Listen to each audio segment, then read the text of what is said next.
want to thank everybody for coming today to our second in the summer series of meetings and on day 175 of the Trump administration.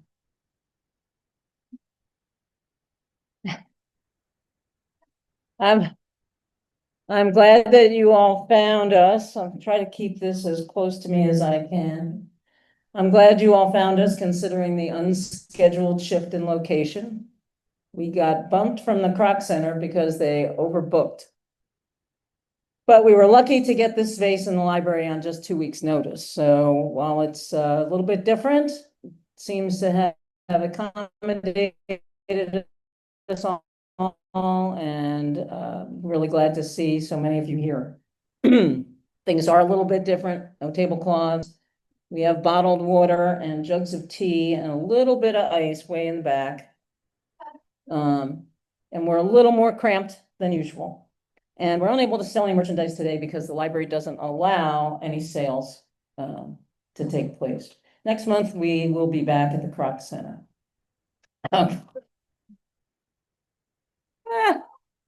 Obviously not a fan. So I feel a little like I'm letting you down this month. Last month, we had 2 big events, our June meeting and a town hall on gun violence prevention, specifically the Charleston loophole. And we had a US congressman in each of them. We had Representative Jamie Raskin and Representative James Clyburn. So that was pretty exciting. I don't want you to expect that we're going to have a US congressman every month. Although I'm still trying for Stacey Abrams before this term is up. So if we get her, it's because I worked really hard at it. If we don't, it's because Roxanne didn't. That's just a bad show. Roxanne is doing a great job on program. She's responsible for getting RAS and little applause for Roxanne.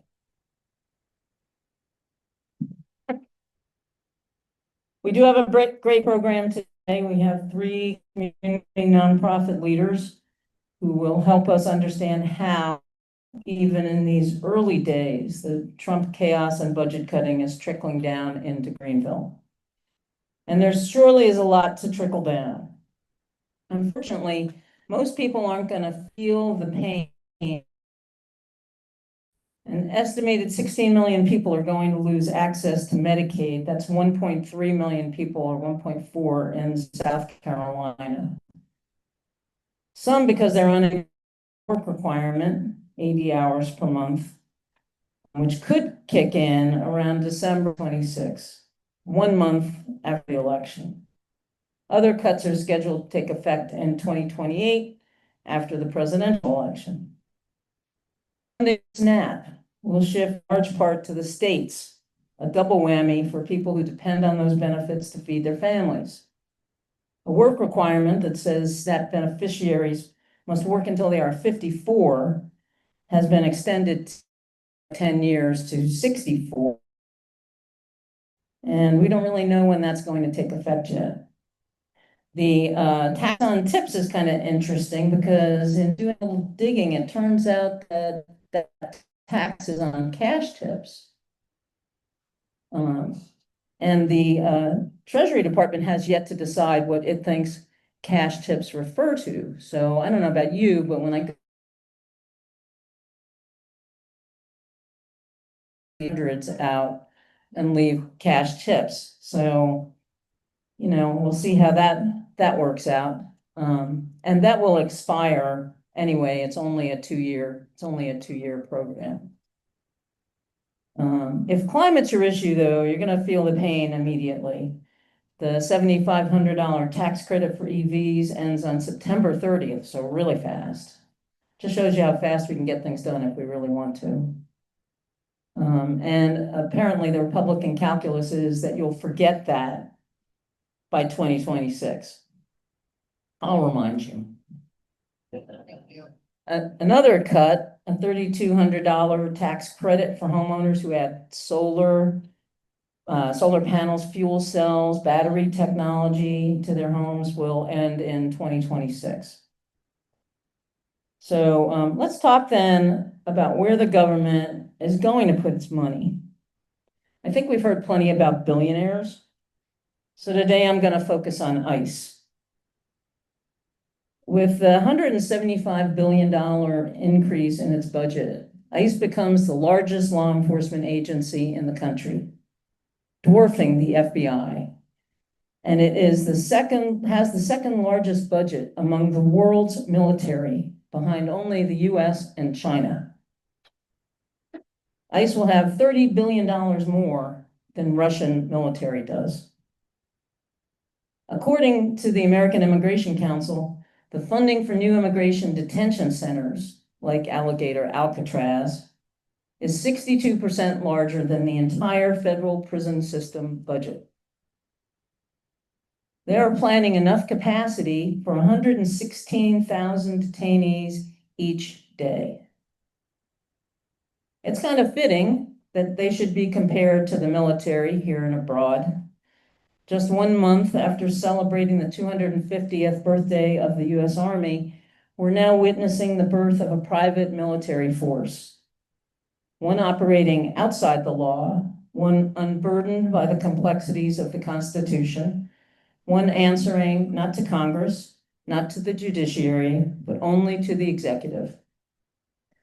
We see these tactics daily, to the point where they may soon stop getting any airtime.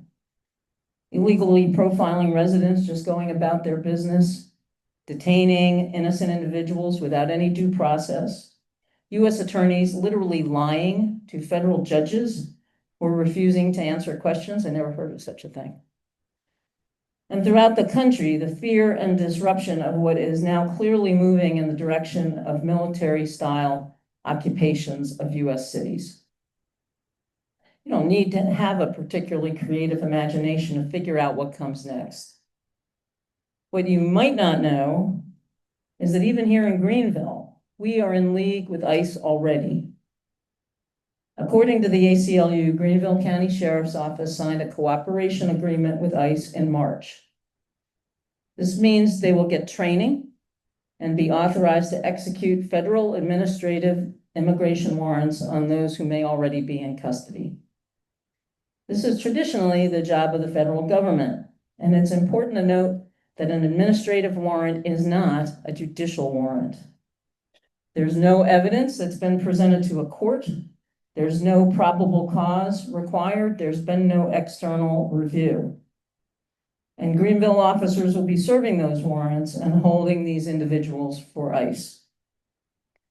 19 law enforcement agencies in South Carolina have signed those agreements, and I'm frankly embarrassed that we're one of them.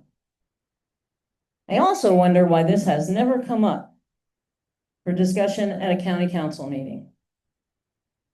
It seems to me that something that has the potential to impact innocent people, to expand to more serious level of support for ICE, because there are more levels of agreements that we can move up to, which could include tracking down, incarcerating, and holding individuals for ICE, should be discussed at a higher level of governance and responsibility. The ACLU calls these agreements a disaster for civil liberties, a fiscal burden on local governments, and a threat to public safety. I want to encourage everyone in this room to contact their county council member to find out what they know and when they knew it. And if they don't know, why not? Let's demand that they find out who made this decision, why the county council was not notified, if in fact that's the case. It's immaterial to me that maybe we aren't being asked to do very much. That's now. As I think we can see from everything that's happening in the country, things escalate pretty quickly.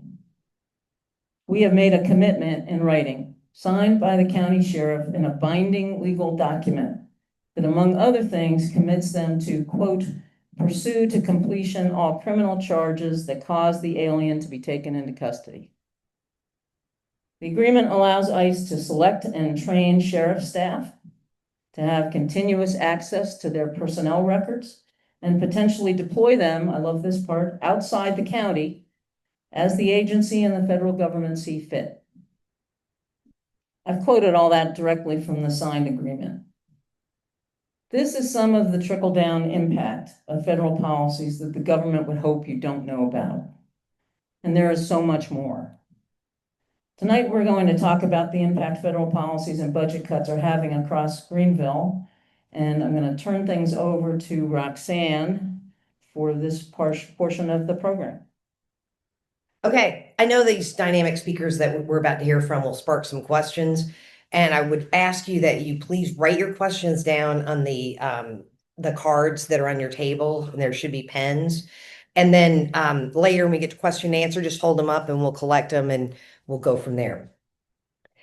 This week, the Associated Press reported that an estimated $6 billion in federal education funding that would have been available to schools starting July 1st is currently being withheld by the Trump administration to review whether the money is being misused to subsidize a radical left-wing agenda.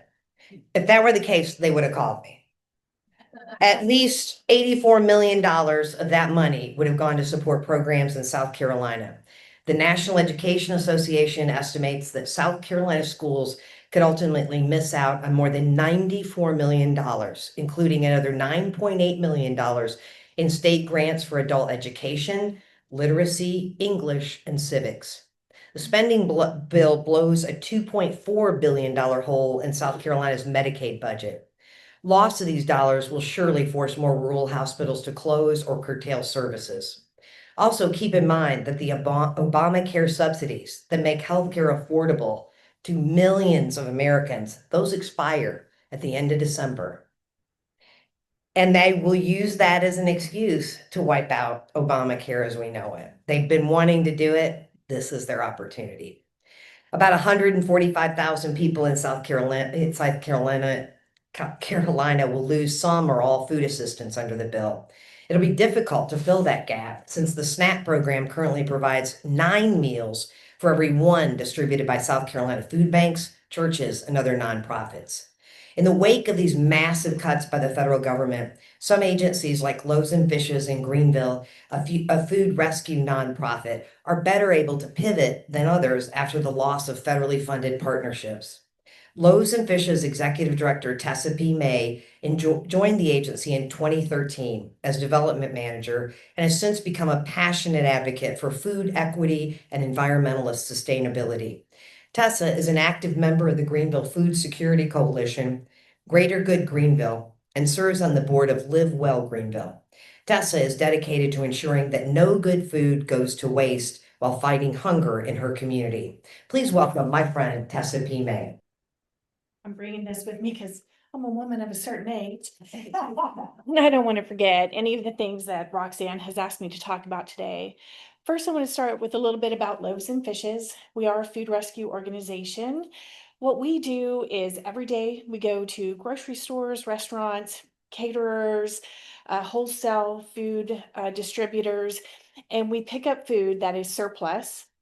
And then we distribute that to about 114 different agencies that feed people in some capacity. So definitely soup kitchens, food pantries, shelters, but also free medical clinics, low-income housing, nonprofit daycare, so many different places where food intersects other challenges that people are having, from domestic abuse to mental health to physical health issues.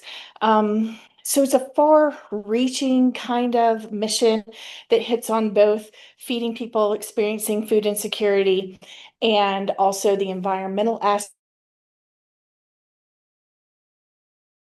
of our landfills. So last year we rescued 2.5 million pounds of food. It's a lot, right? And that had it. Oh, thank you. How sweet, thank you. And used to feed those who need it. We have not ever been an organization that has done a lot of grants, state and federal, mainly because we're tiny. There are 11 of us when we're fully staffed. So the reporting is curial, right? We're learning that more than ever now. However, we were the recipients of a fantastic program that is called, I write it down because I never remember it other than the acronym, Local Food Purchase Assistance, LFPA. LFPA was a fantastic program that centered marginalized farmers. They were purchased, their product was purchased, and what did not sell by these local businesses had to be donated. During the time we were a part of that program, we received almost 200,000 pounds of fresh product. And it went away. It was a DEI program. Right. So we're doing our best to make ends meet with that. The loss of that product is incredibly heart-wrenching to us. But more than anything, we're seeing changes in funding. Grant makers are not keeping up with inflation and the growing need. Individuals are struggling to make their donations because they are uncertain about what their financial situation is going to look like. So we're struggling. Today, we have reserves, and I'm really, really grateful because we've been around for 30 years and we've been very, very fiscally conservative during that time. But sometimes I think I can't catch my breath. The need is growing so much. From 21 to 22, which is when all of the programs that were put in place during the pandemic, increase in SNAP benefits, the child tax credit went away. Food security grew 44% in 1 year in our county. And you can imagine what's happened since 2022. It continues to grow. The need is great. So continue to fight against these SNAP benefit cuts if we can figure out a way, because what was the stat that you gave for every 9 meals versus 1 meal from? Yeah. Right. Okay.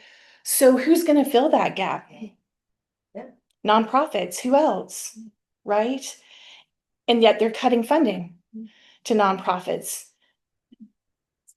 It is overwhelming at times, but I know we can fight it together. I know that as a community, we can take care of one another and that we want to take care of one another. Roxanne, did I hit on everything you asked me to talk about? Talk for a minute about how people can help with Oh. the grown, give them a row kind of thing. Okay. Hold the mic a little further. Oh, okay. So there are a couple of different things that you can do to help if you want to. We do not receive a lot of non-perishable items. Most of what we get in a day is going to be fresh produce, fresh meat, fresh dairy. So if you have a heart to do a food drive, that's not really giving to us, but it's giving through us to our agencies, and we can help fill their shelves. That would be amazing.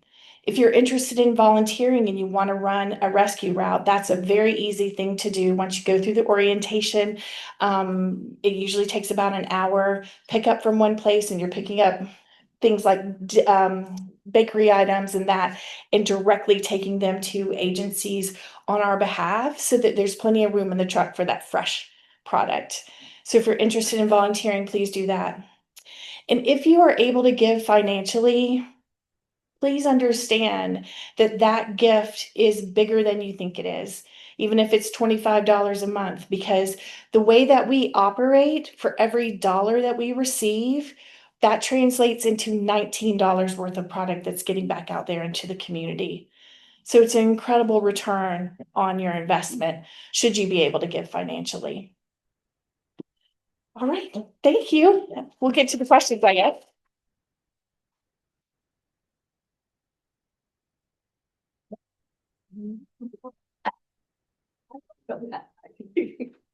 I gotta give you some love.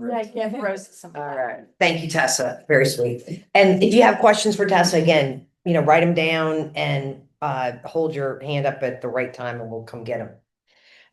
In researching this program, I called, I don't know, 14, 15 different people that were involved in the arts and food insecurity and all kinds of nonprofits. And so many people did not want to talk to me. They said, they would tell me, yeah, we're scared or we've already lost this amount of money, but I don't want to talk. I don't want to, because they're scared that if they talk or if they criticize this administration, they'll lose more money. So there's just a lot of fear right now in the nonprofit community that I found very heart-rendering because these people are doing such good work and they're scared, to even do their mission or talk about it.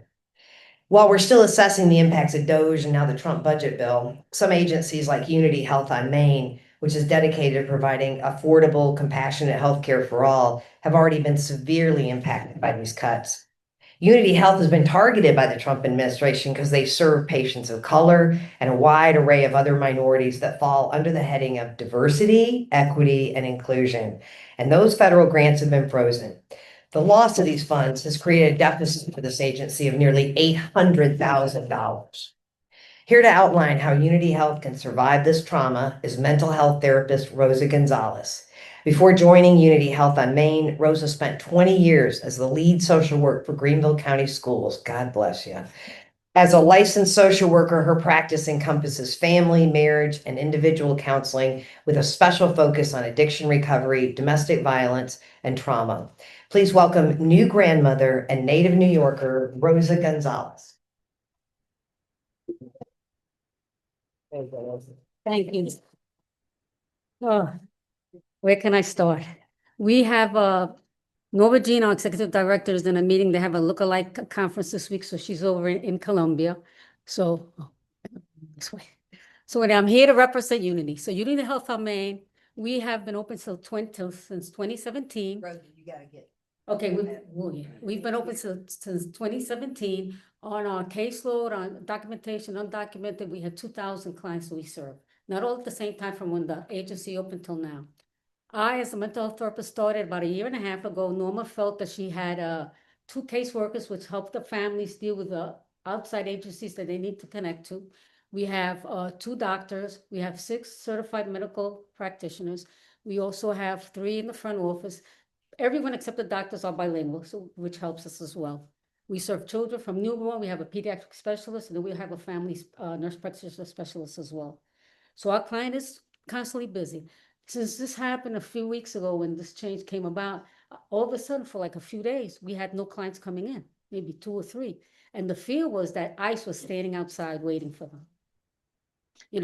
And I was sharing with someone at the table here that when the first raid happened many years ago, remember the chicken factory? Have you guys, do you remember that? Yes. At that time, I was already working for the school district and I happened to be in Mountain View, and 100 parents of children in that school have been taken. So what do we do with 100 children? Where can we send them? DSS does not have the capacity to come and pick up. And that's only, again, from the one school that I was in. So we wind up finding out that they were letting some of the parents go. So we stayed in the school till like 8 o'clock, maybe 9 o'clock, until someone was able to come and pick them up. Because again, you can only just let a child go with somebody that's on the list. Remember your children in school, so even if they said, I'm the aunt, I'm this, we can't. The children, but they related, we still couldn't, So I look at this right now, and the fear is still there. I don't think fear relieves. People say, well, why do they come here? They come because they feel that they're gonna have a better life. They're gonna be able to provide for their children, maybe not for themselves, a better life. I've worked with people that are working in factories that were doctors, lawyers in their country. In order for them to become a lawyer or doctor here, it's thousands of dollars. They have to restudy, they have to make sure they know the language. So it's not that they come here thinking that they're gonna make $1 million. They're coming to a place where their children are gonna be able to get educated and be successful. I'm gonna give you a story of a family that I'm working with now. They're from Nicaragua. It's a mother and 3 children.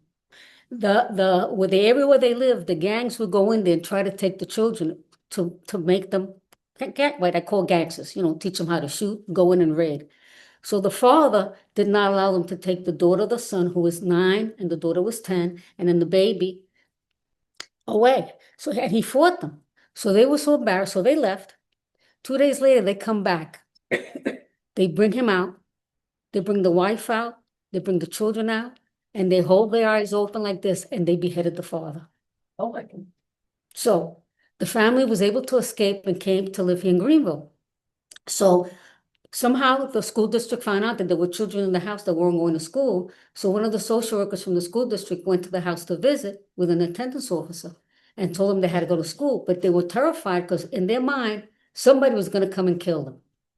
So the social worker called me. I went to the school. I met them at the school, which thank God Norma Jean allows us for me to go sometimes to the schools to work with the families in the schools. And I explained to them who I was, what I'm going to be able to do them, that I'm a therapist, that I'll be able to help them. And they said, well, we don't have no money. So Norma Jean said, it doesn't matter. You bring them, you provide services for them. So I've been counseling them now for about 9 months. The daughter still has severe trauma and nightmares. She doesn't sleep. She doesn't eat. She'll do well for a while, then she'll see something that reminds her. And all she keeps saying is that she sees the father's head being cut off. So I imagine they come to a country. They don't know the language. They don't know the norms of this community. It's that acculturation. So what do? They hide. They go to school, come back. So I tried to get them to belong to some of the communities, some of the groups in the school that they could socialize. The younger boy is doing well, but the older daughter, this week, the psychiatrist that works with us now, because we have a psychiatrist on staff as well, we're gonna reassess her and maybe see if the mom wants to go inpatient for a while, so we make sure she's stabilized. But she's down to 63 pounds, 63 pounds. That's just one story of the other ones and of other stories that I've been doing trauma work for my 45 years in practice. In the city and here, always those that are underserved, don't feel they have a right to be served. There's a lot of times people come to this country, not only from Latin American countries, don't know that they still have rights. They still have the right to call the police if somebody mugs them. They still have the right to call the police if somebody tries to assault them. They think that if they call, the police is going to come and arrest them. So thank God, Norma Jean, every 2 weeks we get food boxes, fresh produce from the local farmers. And we have 100 families that we give the produce to. They come every 2 weeks. Norma Jean a lot of times gets extra funding and we buy non-perishable food, pasta, spaghetti, corn, rice, things that they can come in and get a shopping bag to provide for their family. We provide for them, again, the 2 caseworkers that try to connect them with people in the community, other agencies that maybe provide some of the services that they need. Besides housing, where they live. I work with families that 4 families live in a 2-room trailer in a neighborhood you don't even want to walk through. And what they do, they live there because they have no other choice. So they all sleep in one room. One family sleeps in one room, one in the other, and the other 2 sleep whatever space they have left. I've gone into trailer homes that the floor was not there. It was just PC board on there. Imagine in the winter when that one comes up, and they were paying $1,000 a month. So what are they going to do? They try to do the best they can because they know that they have no other place to go. I have children that are coming in with severe trauma from walking. Now, do you know that they actually do walk from their country here? And one teacher says, how do they do that? This is what I said to her, like this. I said, there's no 3-minute truck up there. There's no have 3-minute truck. These are children that have walked. They only carry a backpack and water. They carry the water jugs, like we have the sweet tea. That's how they live. They go into whatever river they can to wash themselves up. Then there's something they call it a coyote, that they have to pay money to help them get into a certain area here. Then once they leave them there, they're on their own. Then they have to find a place where they feel not only they're going to be safe, but their children. So you imagine the children with that fear wondering if their parents are going to be safe if they leave the house. Or they're going to come home one day and their parent was taken by ICE. What can we do?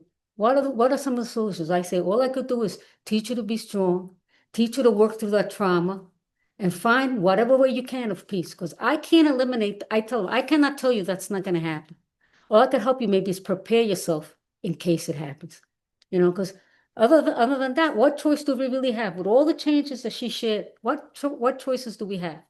We have to fight, Call those people that are in power and hope that they understand the flight that these people are having and these children. You know, I saw a woman last week with her daughter. Her and her daughter both had cancer. They didn't even know they had cancer. The little girl was taken into the hospital. She was treated. The mother is being treated now, and they both home. No food. So what I do is when the box come, I tell Norm I'm going to take them food, and then I go to the store myself. I buy them some things that they need, and I take it to them. You know, I try to get them clothes. I connect with the school district because we get funding in the school district, the shoes. I send them a list of children at the beginning of the school year. Can you please help them with get shoes for the school year? Coats. They used to have coats for cops. Cops for coats. I don't know they have it. At least get a winter coat. So I tell people that I know, if you have any clothes that are in good condition or donation, bring it. We'll keep it there. We wash it. If somebody comes in that has a need, they have it there. Children that can't see, we're able to at least get them glasses. We have Dr. Poole, who's closing his practice. I used to work with him a lot in the school district, and he's going to be coming and working with the practice with us in our second site, which is at Upstate Circle of France. So they're undocumented. The cost of living is very hard for them. Their children, as well as the adults, sometimes are afraid to go out. You know, if the parents get there late, the children get into a panic, right? And the fear of ICE is very real to them. And the jobs, you know, a lot of times, you know, now you have to ask for the car. So a lot of the jobs that they work in are cleaning. But now, because the people feel ICE is coming, they don't want to hire them anymore. So now they loss of income, no money for rent, they get evicted, then they have to move in together and try to help each other with the little things that they can.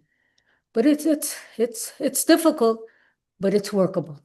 That's what I say. I'm a person of big hope. That's why I've been in this practice for 45 years and haven't lost my mind. My husband has a very different opinion, so don't accept it. But I have, you know, I was raised poor. I lived in the projects in Brooklyn. We were very, very poor. My father and mother didn't come with an education from Puerto Rico.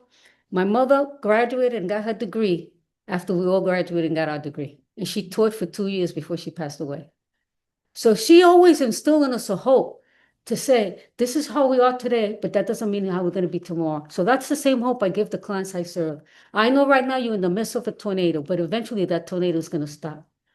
You know, and you're going to see light. And when you see that light, hold on, because eventually the light is going to really overtake you and really provide for you what you need. You know, a lot of times we try to figure out why, and sometimes I may not know why, but I always say help. You know, we lost a lot of funding, as she shared. So what Norma did is the month of July, we closed on Wednesdays to save up salary. I go in sometimes Wednesday to see people because I don't care about the salary. I want to see people whole and well. So I go in sometimes on Saturday, 5 or 6 hours. Sometimes I'll work Monday, Tuesday late till like 10 o'clock at night, you know, to make sure that the people are getting the services that they need, especially the young children who are afraid to go to school, who are bullied. There's a lot of bullying going on in the schools, you know, against everyone, depending on what school you're in. And like I said, I worked the entire district for 20-some years. And one thing all the principals knew, that when there was bullying, they were going to see me there, because nobody has a right to put a hand on your child or to make them feel less than who they are and what they are. So I would always make sure that was presented to the principal and with the parents there as well. So that's what we do at Unity Health on Main. Like I said, we just got a psychiatrist and we work together. She's able to provide medication. I continue to do the therapy. She sees them twice a month. I try to see them every week to make sure that there's a change. Sometimes they can't come in. I like Zoom, but I don't do Zoom therapy. You have to come in once on Zoom. The rest you have to come in so I can see you face to face. That's not me, but she's coming on soon. Talk about magic. So I know if you have any questions, I'll be free to. Muy bien. Gracias. Uh, this is an aside. Michigan. One of my best friends lived down the road on the street. There were no streetlights, and her name was Mary Lou Morales. And the Moraleses were pickers. They did the harvest of the crops in the fields. And Mary Lou was one of my best friends. We used to spend the night together, and they were the hardest working, sweetest, most loving people I've ever known in my life, and we're still friends today. And when people talk about, this really hits me hard, when people talk about lazy Mexicans, I always want to go, have you ever met any Mexicans? Because they're the hardest working people I've ever met in my life. And this comes from a depression near a dad who I liken my childhood to working on a prison work farm. Okay. So I know hard work when I see it, and they're amazing people. We've all seen the footage of masked men in military type fatigues, snatching people off the street and disappearing them to deportation centers. The fear that these ongoing actions have caused in the immigrant community is visceral. Women are an ally of the, and we turn to them for some insight into this massive deportation program.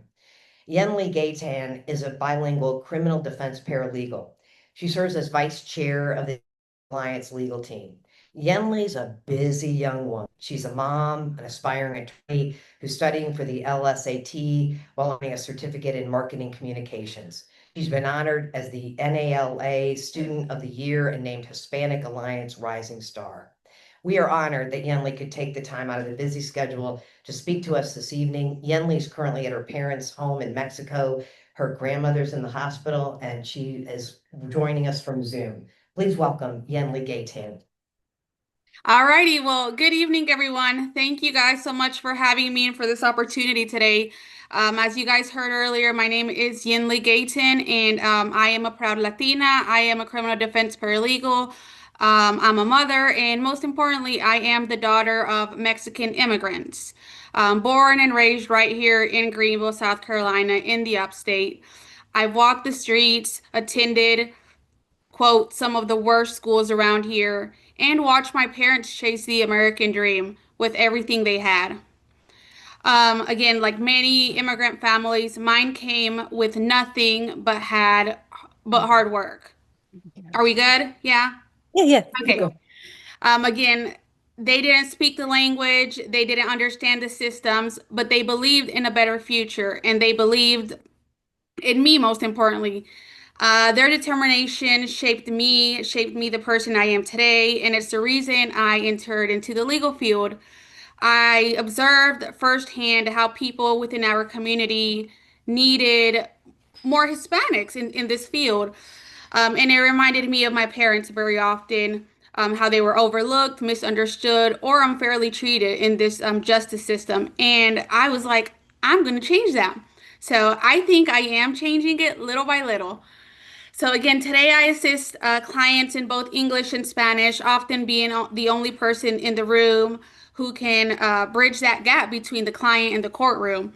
That language barrier is real, it's a struggle, and in Greenville, it can make the difference, really. It's either between justice or injustice. So again, I'm going to talk about a little bit more of what I was told to speak about the immigrants here in Greenville specifically. Many immigrants here in Greenville live in constant fear.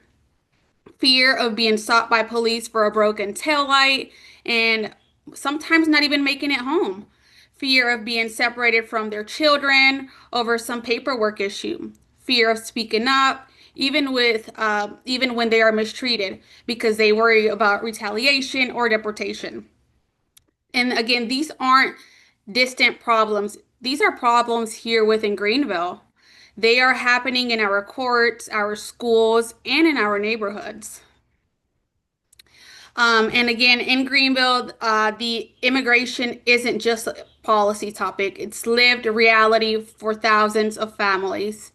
While our Hispanic community continues to grow and grow each year, and again, continue to contribute meaningfully to the local economy and culture, many still continue to face challenges till this day.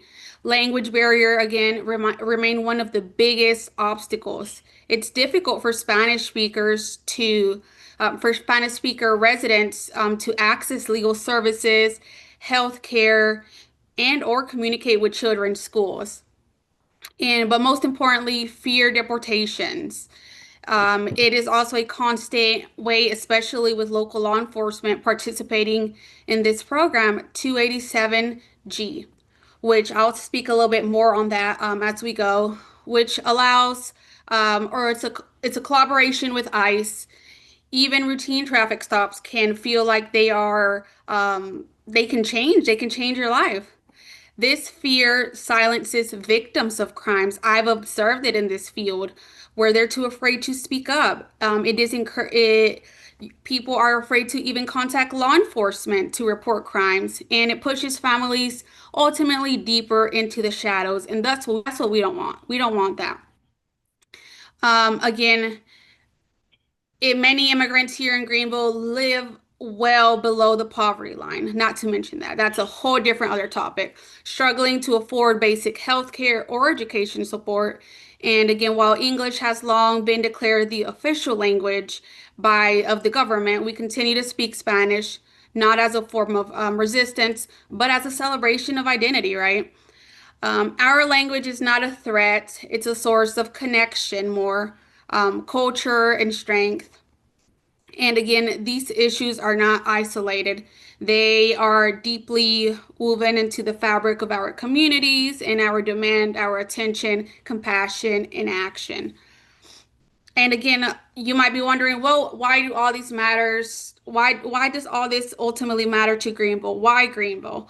Well, these aren't distant or abstract issues. They are happening right here in our neighborhoods, again, in our schools, in our churches, everywhere. Fears preventing people from reporting domestic violence, workplace abuses, or crimes because they don't trust law enforcement. Lack of interpreters, making legal, medical, and school services hard to access. Economic pressures lead to worse health, fewer education opportunities for our young people. So, yeah, that's why it's important to Greenville. But again, now I'm going to go into the big 287G program, which was created or established in 1996, has a different participation levels from which local agencies can choose. So there's three different categories to this program. One, where local agencies can use the jail enforcement model, where officers are trained to ask questions of people who are detained and report them to ICE once they're in custody. So that's one. The second method is where an agency can carry out a warrant service model where immigration warrants and documents delivered by certified people. That model can help ICE save time because as a location may be several hours drive away, or serving documents may only take a few minutes to do that formally. So that's the second method, and ultimately the final method is the task force model, where designated local law enforcement have limited immigration authority, including detaining and questioning people suspected of being in the country illegally during a routine traffic stop. So you may be wondering, well, which method has Greenville adopted, or can they adopt all three? Yes, there are counties who can adopt all three methods, but Greenville has only adopted one method. Along with Greenville, we have like Charleston, Chester, Lancaster, Oconee, Spartanburg. All these counties have signed us to provide warrant service officer duties where agencies can execute warrants on people in custody on behalf of ICE. And we see this a lot. We have a lot of clients who call us who have already been executed with a warrant by ICE, saying they are being held by ICE. Alongside our Pickens right beside us, they use a whole different force model, which allows agencies to have limited authority during the routine traffic stop. They don't have the same method as us. And again, the fallout from the Trump administration immigration crackdown that they call it has definitely been felt in Greenville. One of the biggest factors here is that the county's participation in this 287G program, which allows local law enforcement to collaborate with ICE specifically. Greenville was one of the only and few counties in South Carolina to sign that agreement, and it's had a major impact. And during the Trump years, deportation numbers across the U.S. rose significantly from 2017 all the way to 2020. Hundreds of people were detained and referred to ICE through traffic stops or low-level charges, many of whom had long-standing ties to the community or who had already been here for numerous years in the States. Again, this program not only increased fear among immigrant families, but also strained trust between law enforcement and the Latino community. Even now, although federal policy has shifted, the legacy of those years is still very present. Families are still separated, and many remain cautious about engaging with public institutions. So that's just a little bit about that program, but there's some stuff that we can do that we as communities, as community members, can do to help out these individuals. Um, some stuff that we can do as a community is perhaps maybe expand interpretation services in schools, in courts, in clinics, and meeting with the Hispanic Alliance Board. We have monthly meetings through the legal team, and we are always looking for volunteers. I know they host like monthly lunch and learn meetings at high schools, and sometimes half of the time these people, their only language is Spanish, so they're always looking for volunteers. So expanding interpretation services, strengthening trust with law enforcement, maybe perhaps building or existing dialogues with Sheriff Lewis to ensure the enforcement is targeted, fair, and transparent. I know a lot of Hispanic people don't specifically want anything to do with law enforcement at this moment, but their job is to protect us, and it's very hard for people to trust in them right now. Another way may be promote community education. So every Hispanic family understands that their rights, what their rights are in traffic stops, court interactions, and when encountering ICE. But most importantly, I think support preventative programs again, such as the free citizen workshops that we have, dental clinics, know your rights sessions. I believe we are planning to have one through the Hispanic Alliance very soon, and I'll be sharing those details with you guys. Um, so those are just some ways, again, that how we can help out the community with all what we're facing here. And again, as a criminal defense paralegal, I've seen how immigration status can complicate even minor charges. A traffic violation can turn into a deportation order. A bond hearing becomes a life-changing event. And because the legal system is often confusing, intimidating, and even citizens, immigrants without proper representation or translations are at a severe disadvantage, unfortunately. We need more culturally competent legal resources. We need bilingual support in every courtroom, every government office, every school. We need to make sure that being undocumented doesn't mean being unheard or unseen. And we need to stop criminalizing people simply for existing in a system that wasn't designed for them. And again, I'm proud to serve as the vice chair of the Hispanic Alliance legal team, where we work to bridge some of these gaps. We host legal clinics, share resources, and advocate for change, but there's still so much to do. I also want to mention a newer passion of mine, advocating against the death penalty, specifically against Hispanic people. As I've grown into this field, I've realized how deeply broken parts of our justice systems are now, and it harshes me. The outcomes often fall on like the minority people, including immigrants. I'm committed to being a voice in that and to fight that too, because all lives, regardless of status, deserve fairness, dignity, and due process. And I'm wrapping this up too, because I know I only have a few minutes. And again, I know I'm just getting started.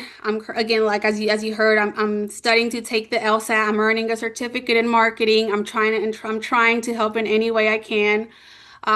But representation matters, language matters, and being present in the room, especially when it's uncomfortable, matters. It matters even more. So again, I've been honored with many awards as you heard from my bio, but the recognition I care the most about is when a client calls me after court and says, "Gracias, you made me feel like I wasn't alone." That's what this work is about, right? So that's All just right. some stuff that stay with me afterwards. And I believe it can be a place where every family, regardless of where they come from, can feel safe, supported, seen. but it takes all of us. It takes awareness, action, and yes, even uncomfortable conversation. So if you leave here today with anything from me, I hope it's this, that immigration is not just a policy issue, it's a people issue. It's my parents, it's my neighbors, it's my clients, it's me, and we're not going anywhere. All right, sister, thank you.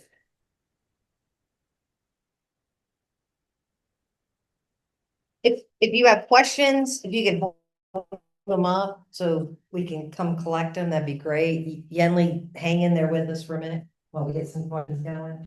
I think I had one.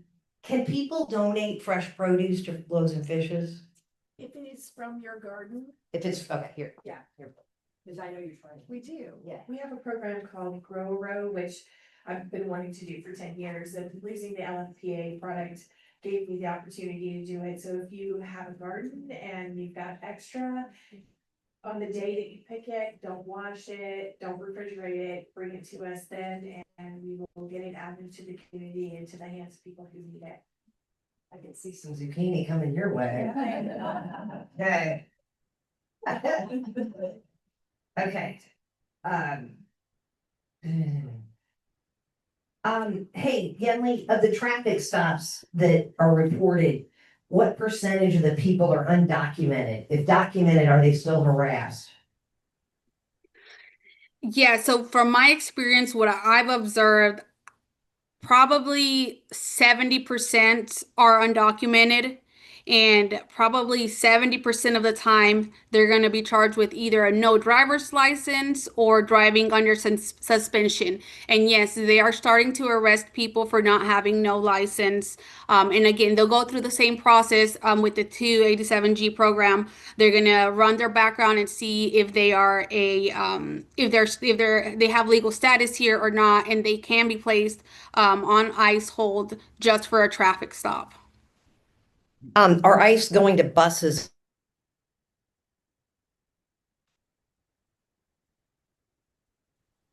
I'm sorry, you kind of froze there. I'm sorry. Okay. Are ICE people going to public transportation like buses to harass people? Are they going around to harass people? Is that your? Well, to buses and public transportation. Oh, okay. We have not heard of that yet, and the Hispanic Alliance is usually one of the first places who they contact when they do see this, so we can alert other Hispanics within our community. We have not seen that as of yet, but I mean anything can change from today to tomorrow, so it is a possibility. Okay, Tessa, what do you predict will happen over the next 2 to 3 years in terms of need versus capability? That's a devastating question. Yep. Honestly, I fear the worst. There are so many people who are on the edge as it is right now. So many different factors, status being one of them. We have been working very hard to make sure that we're getting food into the Hispanic community, go directly to some of these places that Rosa was talking about, so that they don't have to leave their homes to get the food. But it's going to be more and more people in smaller places. There'll be health crises that go along with it, and not adequate nutrition to help them to stay strong and healthy. I'm generally a positive person, but I'm terrified. Rosa, how is Unity Health? I know you guys are scrambling to raise funds. Tell me about what you're doing, what's your strategy to make up for the funds you've lost? Well, Norma has been doing like different drives, like different activity. I think we have one coming up next week. It's like a run. You have like a run. We had about a few weeks ago, some agency came and did like a circus fair in our parking lot. So she's trying to see whether the agencies that have funds, or the people that have funds are able to participate. So we're gonna have, it's like a turkey run. We race around Unity Park, and she's gonna have another walk activity that she does. And she tries to put it on our website, tries to put it on our website. Is it the Jolly Foundation? Y'all are And the doing Jolly, it? and we do Matching. the matching donation, the Jolly Foundation. Our call was 60,000, so we get 60,000 and they'll match that as well. And then as a staff, we also, monthly, we also as a staff donate. To help keep. Because you're not doing enough, right? I tell you, when you see people in need, you gotta do what you can, Yeah. you know? Yeah, it's just like all those teachers buying their own school supplies and buying kids' shoes. It's heartbreaking. Okay, Yenli, this is for you. So with the new Greenville County ICE and Sheriff's Agreement, what will stop immigrants from being abducted from public schools? Or if they call the police if something's wrong to report a crime? That's a great question because I reached out. Well, we reached out from the Hispanic Alliance to some local public schools, elementary schools, specifically where we know the majority of Hispanics attend, like Welcome Elementary, Berea Elementary, and we got very similar responses. And what they did tell us were that they, by law, had to collaborate with the sheriff's office. That what we were thinking about it, we are like, well, what can we do to try to educate these people, these kids? How can we make the kids understand, but not scare them or anything? So we're like, okay, maybe printing out small know your rights cards for kids to have, to carry with them in school. But it's very important for them to also know that they have the right to an attorney. They have the right to an attorney, even if you're a minor. You have the right to have your parent present when you are being questioned by law enforcement and or ICE, a parent or a guardian. But as far as like what we can expect within the next few years, I think at this point, like, we don't even know what can happen, but we're just trying to get prepared with the worst case scenarios, just to try to prepare these kids, in case they do have to go through something like this. Tasha, one more, and before I'm gonna answer this one myself, because I got the mic. Why do you think the government is so hostile towards poor people? And I would say that the cruelty is the point that, I think mainly it's because poor people and kids don't vote. And so they feel like they can do whatever they want and that there'll be no backlash, from their base. And so I think we're the backlash people. So let them know that this is not acceptable. Tessa, how do food banks fit into your program and how do you collaborate so you're not duplicating services? So that we've got one large food bank, which is Hearts Hope, and they are Feeding America partners. So, and you only have one of those in any given community. So they do some food rescue, but mainly what they're doing is getting in USDA product and that sort of thing, and they actually serve individuals at via a pantry. We have a couple of food distribution agencies that call themselves a food bank, just using that word, and we serve them. And we are actually trying to find a way to collaborate with Harvest Hope at this point, just so that we aren't duplicating services. And so that's a negotiation, we'll see. I want to thank Tessa May, Rosa Gonzalez, and Yenli Gaytan for joining us. You were wonderful. These people are in the trenches doing the work, so you can find them online, Unity Health on Main, Loaves and Fishes Greenville. You have to put Greenville though, because otherwise it goes to Charlotte. Did you? Okay, good. I accidentally gave money to Charlotte one time. I learned that. Anyway, and the Hispanic Alliance, and if you know Spanish, you have a gift to give. So get on it. Yenli, thank you so much, and God bless your abuela.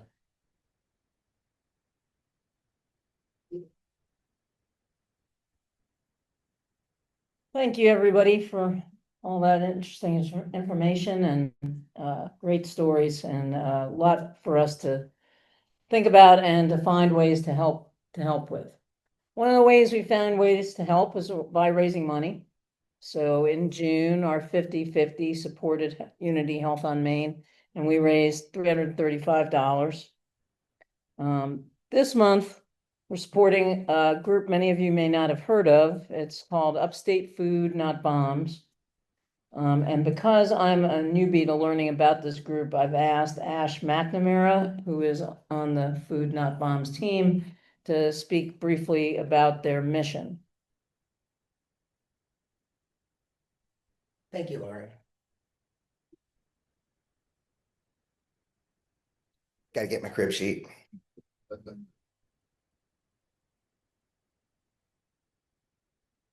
Thank you for having me here today. My name is Ash McNamara of the Clan Dragongast, and I'm one of the co-founders of the Laughing Warrior Brigade and a community organizer. I'm here today to talk with you about Upstate Food Not Bombs, an organization which I am pleased and proud to be a part of supporting. Let me paint you a scene. It's about 90 degrees at noon when people start to roll up at the Upstate Food Not Bombs share site. Adults greet one another and catch up on news and gossip. They share grins and hugs.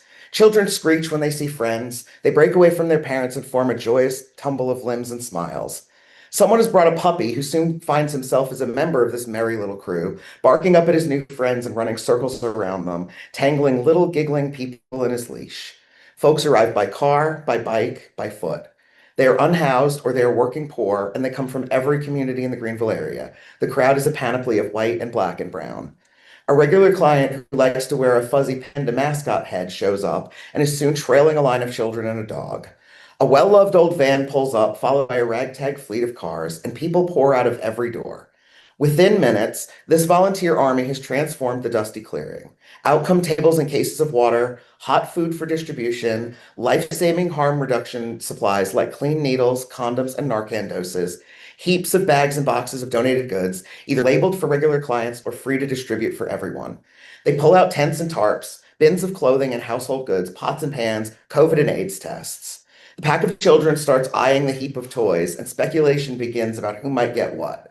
A good-natured argument breaks out about a particularly desirable toy, but it settles quickly. There are more than enough toys to go around. Where 15 minutes ago there was an empty bit of street, there is now a thriving community center. In an hour, it will be gone again until next week, leaving the little clearing cleaner than when they arrived there. Prep begins pretty much immediately for next week's share.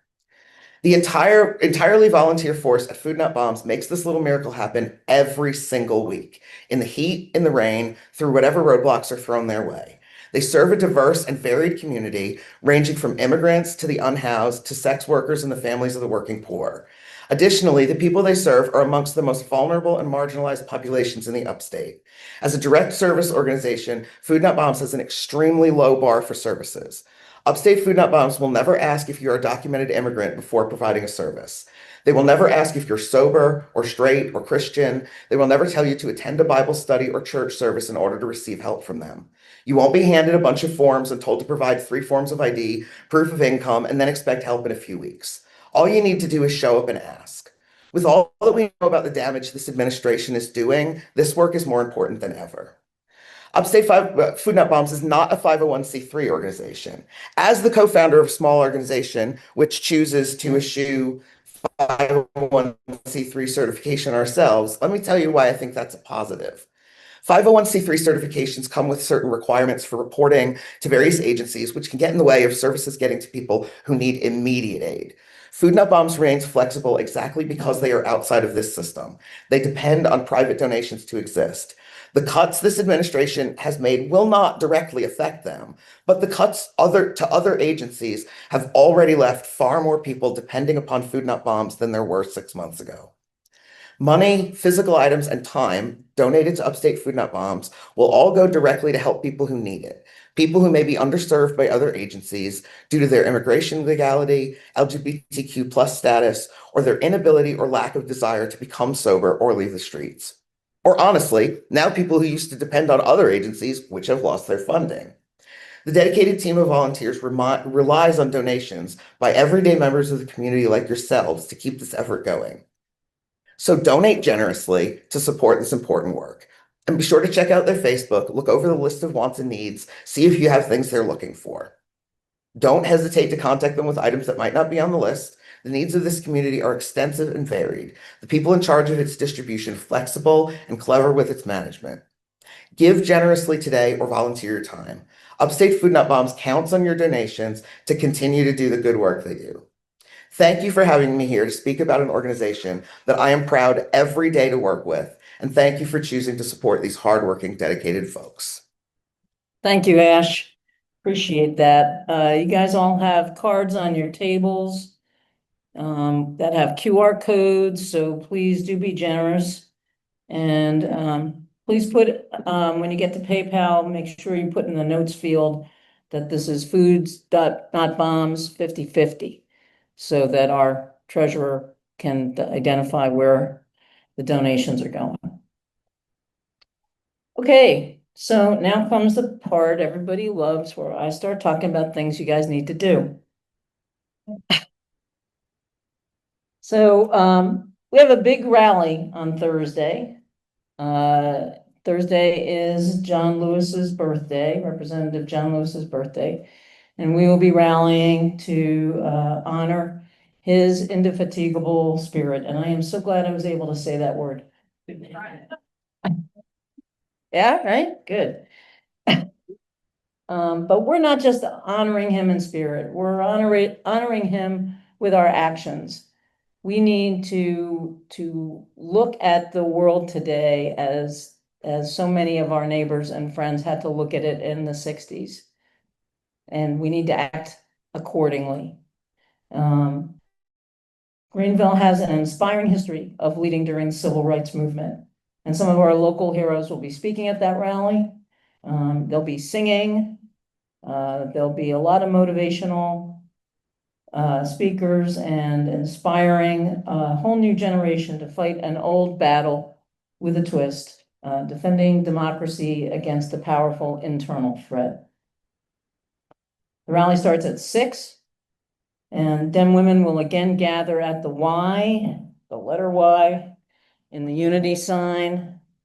Lose myself here. In the unity sign, I'll be there by about 5:30. I really suggest you guys carpool and come as early as you can, because parking over there can be a nightmare. But that is not an excuse not to come. So we had close to, and bring a friend with you, we had close to 6,000 attendees at the last rally. Yeah, give yourself a big hand, because that almost made me cry. If half the people bring a friend this time, we could hit 10,000 people. And I know that a lot of people will say and do say, you know, what is the point of these rallies? What are you accomplishing? What are you saying to people?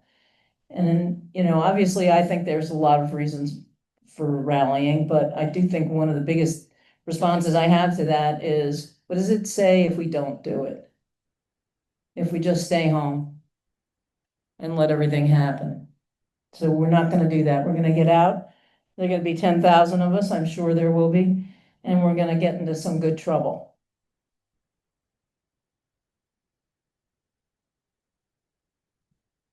Speaking of good trouble, we've got work to do. We must work hard this cycle to hold the Democratic majority in Greenville City Council by re-electing Lillian Brock Fleming and electing Tina Belge. We are going to be organizing phone banking and canvassing schedules for both candidates, and I am looking for leaders, that's you guys, to head Team Lillian and Team Tina, as well as volunteers to commit to making calls and knocking on doors over the course of the next several months. So this is where the rubber meets the road, folks. It's so easy to talk about what needs to be done, what has to happen, and what in God's name are Democrats doing. But there is no magic button or magic message that is suddenly going to generate a win. What does make a difference is knocking on doors, talking to people, making calls, and that requires a lot of people working a lot of shifts, which is why I am so excited to see so many of us here today. I'm not expecting that we have to do that all by ourselves. The GCDP will be doing the same thing. Our precincts will be doing the same thing. Other organizations will be doing the same thing. And it's going to take all of us to knock on literally tens of thousands of doors and talk to tens of thousands of people. Our board is committed to doing this work, but we don't have near the manpower to make a difference in this election without you.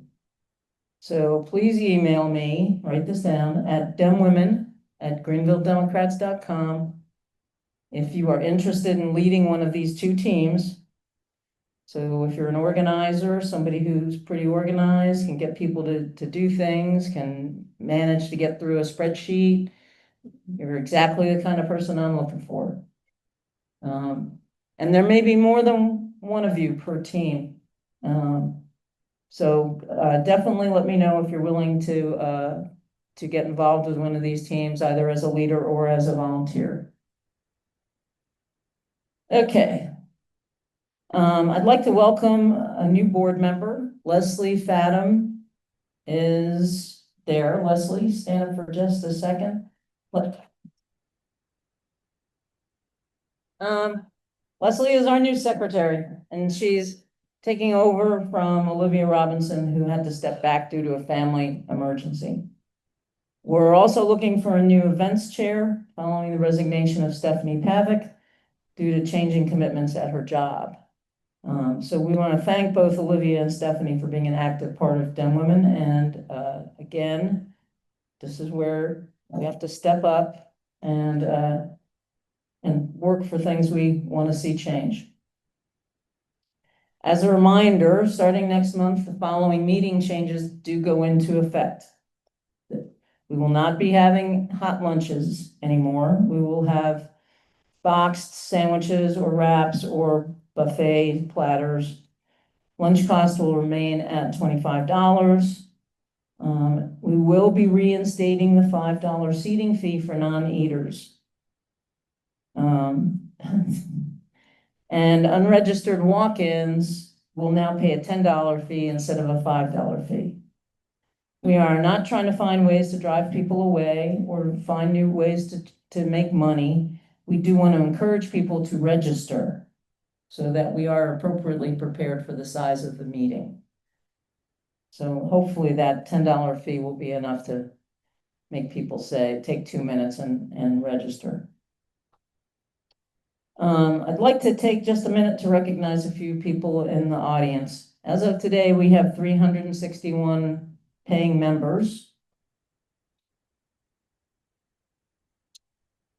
which is very exciting, and 13 new members since our June meeting. For those of you who are new, I would like to encourage you to join Kat Dunleavy. She's back in the back there. She's having new member get-togethers. They're on the second Wednesday of each month at 10 a.m. 10 a.m. coffee at Old Europe downtown, and on the fourth Wednesday at 5 p.m. at Gather downtown. So an evening and a morning thing. Get to know each other and learn about all that Dem Women can offer you and what you can find among our group here with Dem Women. There's no sign up, you just show up. And just between you and me, even if you're not a new member, I'm sure that if you wanted to go, Kat would be happy to have you come. So I'd like to get all the new members who are here today to stand up. If you haven't been embarrassed at a meeting in a previous month.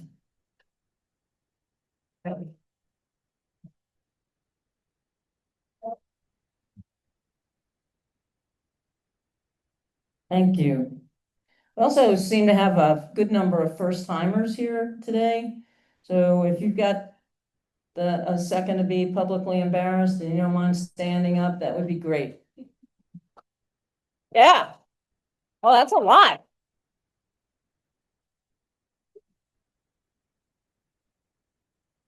Wow. That's fantastic. Thank you all for coming. I hope that you will be back and bring somebody new with you. That's how we grow. That's how we get these tens of thousands of doors knocked on. And finally, again, I never mentioned specifically elected officials who might be in the audience. So if you are an elected official in the audience, currently serving or previously serving, or a candidate, I think I saw a candidate here before. There you are. Would you stand up, please?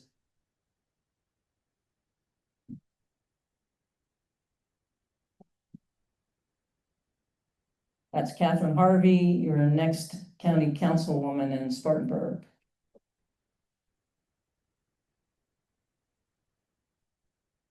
Okay, so I think that's about it. I want to thank everybody for coming. Sorry, things were a little bit different today.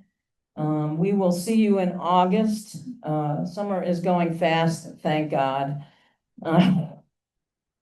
So please drive safely going home. Please come to the rally on Thursday. And I'm really looking forward to seeing you guys there. Thank you.